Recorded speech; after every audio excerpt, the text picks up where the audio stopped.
बड़ी प्यारी सी कथा 2 श्लोकों की है भैया गोकुल की। इसी के बाद भगवान वृंदावन चले जाएंगे।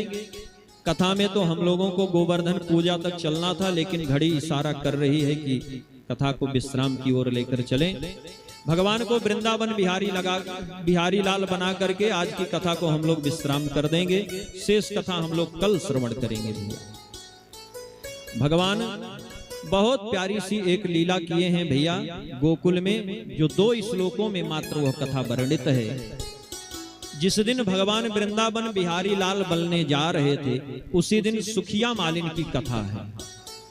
एक सुखिया नाम की मालिन है, जो फल बेचने का काम करती है। वृद्धावस्था हो गई, अपनी फल भांड में, फल की टोकरी में फल भर करके लेकर के गोकुल में टहल रही थी। सुबह से ही फल ले लो, फल ले लो, लेकिन कोई उसके फल को खरीद नहीं रहा था। पूरे गोकुल में टहलते टहलते आई, नंद बाबा के द्वार पर पहुंची है। उस समय यशोदा मैया घर में नहीं थी, गोपियों के साथ गई थी जमुना जी स्नान करने को भैया। उसी समय वह सुखिया मालिन आकर के पहुंचती है। सुखिया मालिन आवाज लगा रही थी, क्रीणी भो फलानीतिर श्रुत्वा सत्वरमच्युतः फलार्थी धनमादाय ययौ सर्व फल प्रदा। वो सुखिया मालिन आवाज लगा रही थी, क्रीणी भो फलानीतिर, जिसे फल की आवश्यकता हो फल खरीद लो, फल बेचने वाली आई है। आज भी गांव में जब सब्जी बेचने वाले आदि आते हैं, देखिए तो आवाज लगा, तो लोग दौड़ करके अपने घरों से जिसे जो आवश्यकता होती आते हैं खरीदने के। फल बेचने वाली भी चिल्ला रही थी, आवाज कर रही थी, शोर कर रही थी, क्रीणी भो फलानीतिर श्रुत्वा सत्वरमच्युता। भगवान का एक नाम अच्युत है। क्यों? बोले भगवान का कभी आज तक अपने स्वरूप से पतन नहीं हुआ, भगवान कभी च्युत नहीं हुए, इसीलिए उनका एक नाम अच्युत है। सत्वरमच्युता, जैसे ही भगवान ने सुना, बड़ी तेजी से भगवान दौड़ते हुए अपने नन्हे नन्हे पैरों से आकर के पहुंचे। फल बेचने वाली से भगवान ने पूछा कि माता जी हमें फल चाहिए, कैसे दोगी? दे दो। फल बेचने वाली सुखिया मालिन ने कहा, बेटा फलार्थी धनमादाय, अगर तुम्हें फल की कामना है तो घर से कुछ अनाज सीधा लेकर के आओ, धन लेकर के आओ, तो आपको फल मिल जाए। सुखदेव बाबा कहते हैं, ये सुखिया मालिन उनसे धान्य की चर्चा कर रही है। ययौ सर्व फल प्रदाह, जो सारे फलों को देने वाले हैं, धर्म अर्थ काम मोक्ष, ये चारों पुरुषार्थों को देने वाले हैं। ययौ सर्व फल प्रदाह। अब सुखिया मालिन ने जब कहा तो भगवान भी बाल लीला, बस यहाँ बाल लीला ना भगवान कर रहे हैं हमारे ठाकुर जी। ठाकुर जी दौड़ते हुए घर में गए, बाल स्वरूप बस भगवान ने दोनों हाथों में जव उठाए, जव को हाथ में कस करके लिया और लेकर के दौड़ते हुए आए, ऐसे दोनों हाथों को लेकर के, और ले आकर के धीरे से सुखिया मालिन के डलिया में ऐसे भगवान ने हाथों को झाड़ दिया। अब बाल लीला, बस बाल विनोद, बस भगवान जब वो जौ के दानों को लेकर के दौड़े तो रास्ते में ही सारा सब कुछ धान गिर गया था। कितनी प्यारी बात है। फल विक्रयणी तस्य च्युताधान्य करद्वयम्, फल बेचने वाले सुखिया मालिन ने देखा च्युताधान करद्वयम्, दोनों हाथों से भगवान के जितना धान्य था सब गिर गया है। जौ का एक दाना भी भगवान के हाथ में रह नहीं गया था, लेकिन भगवान ने उसकी डलिया में हाथ झाड़ दिया। सुखिया मालिन ने भगवान को, परब्रह्म परमात्मा को इतना समीप से देखा, आनंद विभोर हो गई।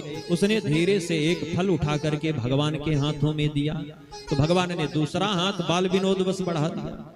सुखिया मालिन ने भगवान के दूसरे हाथ में भी फल दे दिया।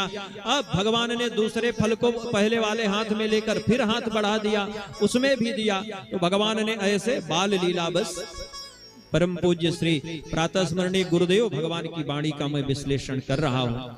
तो भगवान ने बाल लीला बस क्या किया, ऐसे पेट में हाथ लगाया और तीनों फल को रख के फिर से हाथ बढ़ा दिया, फिर सुखिया मालिन ने फल दिया, फिर भगवान ने रख लिया। कहते हैं फलैर पूरयद, फल बेचने वाली ने भगवान के दोनों हाथों को फलों से भर दिया।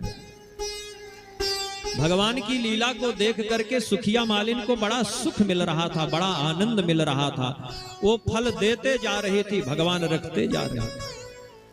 तो बचपन में तो हम लोग नहीं समझ रहे थे, लेकिन जब प्रातः स्मरणीय आचार्य जी से हम लोगों ने पढ़ा तो ये ज्ञान हुआ कि बाल विनोद ऐसे ही होता है। जैसे हम लोग छोटे छोटे थे और आंधी आ जाती थी, आम का महीना हो आचार्य जी, तो क्या होता था, गांव के सब बच्चे बाग में पहुंच जाएं और जो वस्त्र पहने हो, जब आम गिरता था बनियानी पहने, जैसे बंडी पहन रखे तो मोड़ के उसी में आम भरते थे हम। और उसमें जब कहीं दाग लग जाता था तो घर में डांट भी पड़ती थी।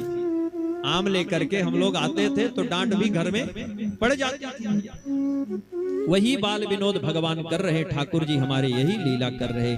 फलैर पूरयद, एक एक फल भगवान रखते गए, ऐसे पेट के पास हाथ लगाकर फल बेचने वाली ने भगवान को फलों से भर दिया और धीरे से अपनी डलिया उठा करके सर पर रखी, चल पड़ी और बहुत सुख उसके मन में हुआ है। घर जाकर के पहुंची, जब डलिया उतारने लगी, देखी तो डलिया का भार कई गुना पहले से बढ़ गया। उसे तो पता था कि डलिया में एक भी अनाज का दाना आया नहीं है, पर मन में संतोष था। और जैसे ही घर में डलिया उतारने लगी, उसे लगा कि डलिया का भार बहुत ज्यादा है। क्यों भार बढ़ गया? सुखदेव बाबा कहते, परीक्षित फल विक्रयणी तस्य च्युताध्या धान्य करद्वयम् फलैर पूरयद रत्नै फल भाण्डम पूरिचा। फलैर पूरयद रत्नै, फल बेचने वाली ने भगवान को फलों से भर दिया। तो भगवान बोले, जाओ तुम्हारी दलिया को मैं सोने चांदी हीरे जवाहरात मणि माणिक आदि रत्नों से भर देता हूँ। तो रत्नई फल भांडम पूरिचा, फल भांड माने फल बेचने वाली डलिया को भगवान ने बिल्कुल रत्नों से, हीरे जवाहरात मणि माणिक से लबालब भर दिया। हम भगवान से जब मांग लेते हैं ना, तो भगवान भी सोचते हैं चलो हमारा पीछा छूट गया। जो भगवान से मांगता नहीं, सुखिया मालिन की तरह, केवट की तरह, सुदामा माली की तरह जो भगवान से कुछ नहीं मांगता, तो फिर भगवान अपने हिसाब से उसे देते। भगवान अगर सुखिया मालिन लेती तो कितने अनाज मिलते? 1-2 मुट्ठी, 2-4 किलो, 1-2 सेर मिल जाता। उस समय तो सेर चलता।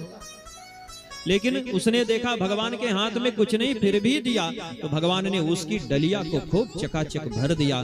इसीलिए तो भक्त लोग भाव विभोर होकर के गाते हैं आनंद में। भैया आनंद के सागर में डूब करके गाते हैं। आइए 2 लाइन गाते हुए तथा विश्राम की ओर हम लोग चलेंगे। सभी लोग जय जय का